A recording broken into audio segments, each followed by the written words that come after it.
What's up, Raiders? So let's take a look at this vector combination problem like the force table lab that we did. So if we consider a standard coordinate plane with first quadrant, second, third, fourth, starting with 0 degrees over here, 90, 180, 270, and then back to 360. If we consider that, let's go with, let's say, a force that's at a 30-degree angle, and let's say it's 200 newtons. And then let's say we have a force going straight up at the 90 degrees. And let's say that one is 175 newtons. And then we'll go with something down this way. And let's say this one is at 250 degrees. And let's say it's 300 newtons. So the question is the object in equilibrium? If not, what is the resultant force? Since I obviously just made this up off the top of my head, there's no way that it's going to be in equilibrium.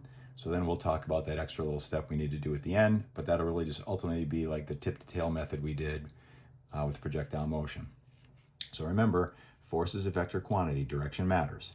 So you cannot just straight up add vectors if they're not in line with each other. So here's where we're going to use our trig skills, SOHCAHTOA, and sine, cosine, tangent to figure out the horizontal and vertical components for each of these forces, and then we'll combine the components that are in line with each other.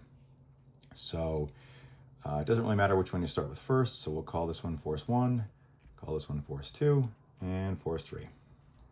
So for force 1, we can redraw that triangle. So this would be F1x, the force of 1 in the x direction, F1y, the force of 1 in the y direction, and the hypotenuse of this right triangle that we just created is 200 newtons, and it's a 30-degree angle. So obviously this is a special right triangle, so you could just get it that way.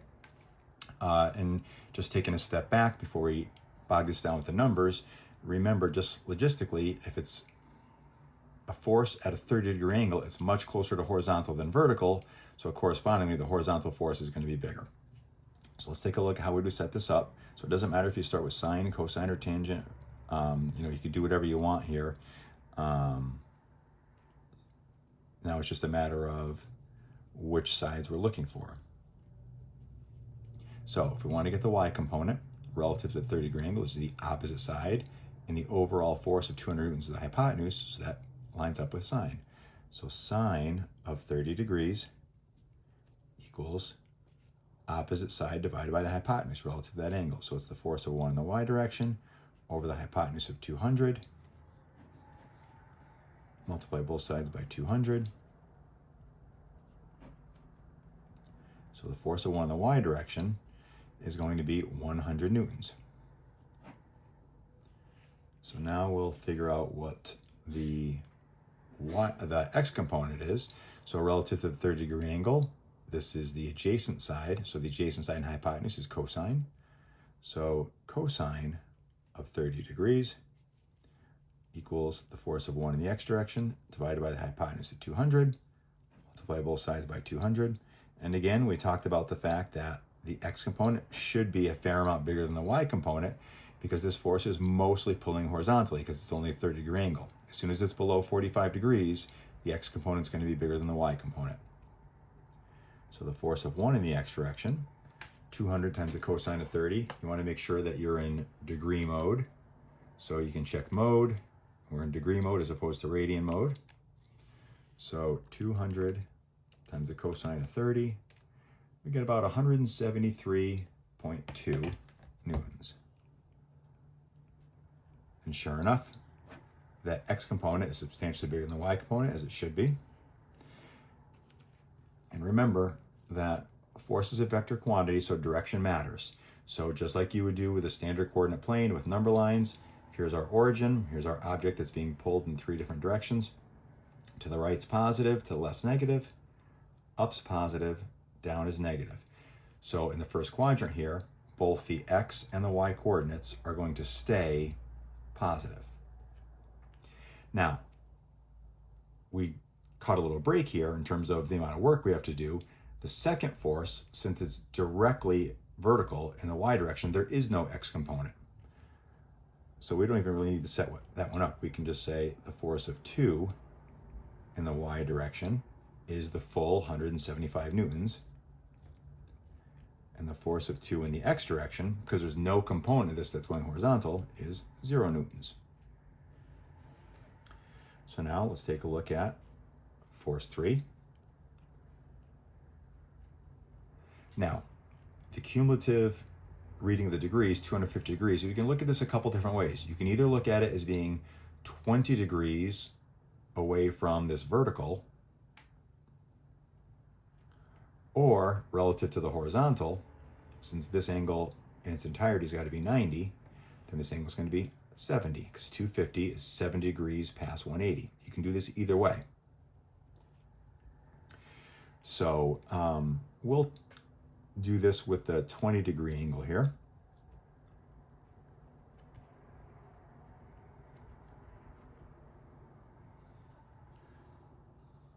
So this is 300 newtons is the hypotenuse, that overall force, and we want to figure out what's the force of 3 in the y direction, what's the force of 3 in the x direction. Now, we talked about this point in class. If you measure an angle relative to the horizontal, like we did with force 1, then the pattern will hold true that we had in projectile motion. The y component is always found with sine, the x component is always found with cosine. But notice the difference here on this one. We're measuring the angle relative to the vertical rather than the horizontal. So that's going to sort of flip-flop what's considered the opposite and adjacent side. So that'll flip-flop which trig function works for each one of them. If you want to stay consistent with the x direction is always found with cosine, the y direction is always found with sine, then you would have to use the 70-degree angle, and then you would analyze the triangle out here, because ultimately it's just a rectangle and opposite sides are congruent. So the adjacent side, the force of 3 in the y direction to the 20-degree angle, is also going to be the opposite side if you use the 70-degree angle. So you're still going to get the right answer either way. Just make sure you're mindful of how you're getting each component. Okay, so here we go. So relative to the 20-degree angle, this is the opposite side, and this is the hypotenuse. So if we did sine of 20 degrees, we'd get the force of 3 in the x direction divided by the hypotenuse of 300. Multiply both sides by 300. So the force of 3 in the x direction is approximately 300 times sine of 20 degrees, approximately 102.6 newtons. And then the force of 3 in the y direction, well, we've done this kind of repetitively here, doing the full setup, so we can kind of streamline this one a little bit. This is the adjacent side relative to the 20-degree angle, and here's the hypotenuse, so that sets up for cosine. So it's going to be 300 times the cosine of 20 degrees. Will be the force of 3 in the y direction, which is approximately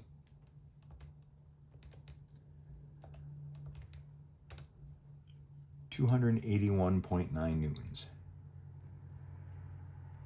Now, again, force is a vector quantity, direction matters. So we're going to use positive and negative signs to show direction. So we stick with the convention of anything up and to the right is positive, anything down and to the left is negative. So with that being said, force 1, it's in the first quadrant, up and to the right, the x and y components are going to stay positive. Force 2, vertical going straight up, that's going to be positive. But for force 3 in the third quadrant here, notice that the x coordinate, the x component, whether you did it using the 70-degree angle here relative to the horizontal, that would be here, or down here, either way, it's to the left, so we have to manually add that negative sign in ourselves to show direction, and that it's the opposite direction of force 1 in the x direction, which is going to the right. And same thing with the force of 1 in the y direction, since it's downward, that has to be indicated that the direction's opposite for the vertical components going up. So this one's also going to manually add the negative sign. So at this point, Now we can take a look at the sum of the forces in each direction. So the sum of the force in the x direction is going to be the force of 1 in the x direction plus the force of 2 in the x direction plus the force of 3 in the x direction. Again, taking into account direction with positive and negative signs. So force of 1 in the x direction to the right, that's going to be 173.2 newtons, plus the force of 2 in the x direction. It's perfectly vertical, so there is nothing, so it's 0 newtons. And then the force of 3 in the x direction, negative 102.6 newtons. So add these up, 173.2 plus negative, or just minus 102.6. So the resultant force acting horizontally in the x direction is 70.6 newtons. And because it's positive, that means it's going to the right overall. So already we can tell the object's not in equilibrium, because if it were, the sum of the forces in the x direction, they would be 0 because they would cancel out. So let's see what the sum of the forces in the y direction are. So that's going to be the force of 1 in the y direction, plus the force of 2 in the y direction, plus the force of 3 in the y direction. So again, taking into account direction with positive and negative signs, the force of 1 in the y direction, up, so it's positive 100 newtons.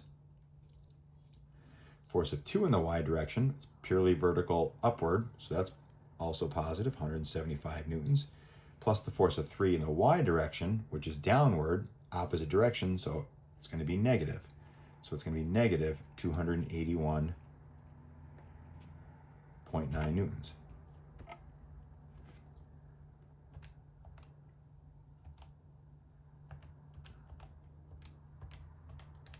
So we end up with negative 6.9 newtons. So that means that this object is being pulled slightly downward. So it's clearly not in equilibrium. So now the next step, now we can use the tip to tail method to figure out, well, okay, well, what is the resultant force pulling on this object at the origin in the center? So at this point, we're going to redraw our coordinate plane and just focus on our resultant x and y components. So the resultant x component is 70.6. And informally, it's good to try to make your force vectors length proportional to their magnitudes. So this is about 7, this is about 70. So this x component should be about 10 times longer. If you can kind of take the time to make your scale roughly accurate, then the numbers you get should visually match up with what you see on the paper if you've taken the time to make it roughly to scale. So right now these vectors are connected tail to tail. So this object in the middle is being pulled down and to the right. Now if we close this out here with a hypotenuse that I'm kind of tracing out now, you can see that doesn't show something going down and to the right. It makes it look like it's going up and to the right. So this is where we do the tip to tail method. So we take this y component vector, we translate it over here, slide it over here. So now the tip of the x component vector is connected to the tail of the y vector. That's why it's tip to tail. And by doing that, all we did was take a look at the other diagonal here, the hypotenuse of, if we consider this rectangle, diagonals and rectangle are congruent. So if we close it out this way, that's going to be the same magnitude as going this way, but now we have the right direction. And we don't know the angle, we're going to have to get that. So we'll label it theta. So we can call this just generically F sub r for resultant force. And the y component is downward. So it's negative 6.9. But I'm going to drop the negative sign because the negative sign is just there for direction. And we took that into account by drawing it downward. Because now that we're using this to represent the length of a side of a triangle, you can't have a negative length. So at this point, we know 2 side lengths of a right triangle. We can use Pythagorean theorem here to get the resultant force. So a squared plus b squared equals c squared. 70.6 squared plus 6.9 squared is approximately equal to the resultant force squared.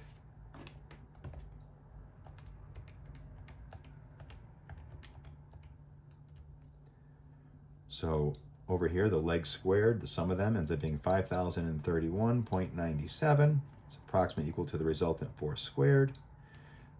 So take the square root of both sides. So the resultant force ends up being approximately 70.9 newtons. So there's the magnitude part of this vector, this resultant force. But remember, vector quantity has magnitude and direction. Now we got to get the angle. So for the angle, now that we know all three side lengths, we can do any inverse trig function we want. I've already got labeled on here the opposite side and the adjacent side to this angle that we're looking for. So that matches up with SOHCAHTOA, tangent. So I'm going to say tangent of theta is approximately equal to opposite side divided by adjacent. So the opposite side of this angle is 6.9 over the adjacent side is 70.6. So now we're going to do an inverse tangent function. So theta is approximately the inverse tangent of this ratio, 6.9 over 70.6. So on the calculator, you would do not tangent, you would do second tangent, and now just do the ratio of the side lengths. 6.9 divided by 70.6. You don't even need to close out the parentheses there. So it's approximately a 5.6 degree angle. So putting the whole final answer together, the resultant force acting on this object in the center that has all three of these forces pulling on it, it would be a 70.9 Newton force at 5.6 degrees. Now, this is the horizontal. It's 5.6 degrees below the horizontal rather than above it. So 70.9 newtons at 5.6 degrees below the horizontal. All right, if you have any questions, let me know.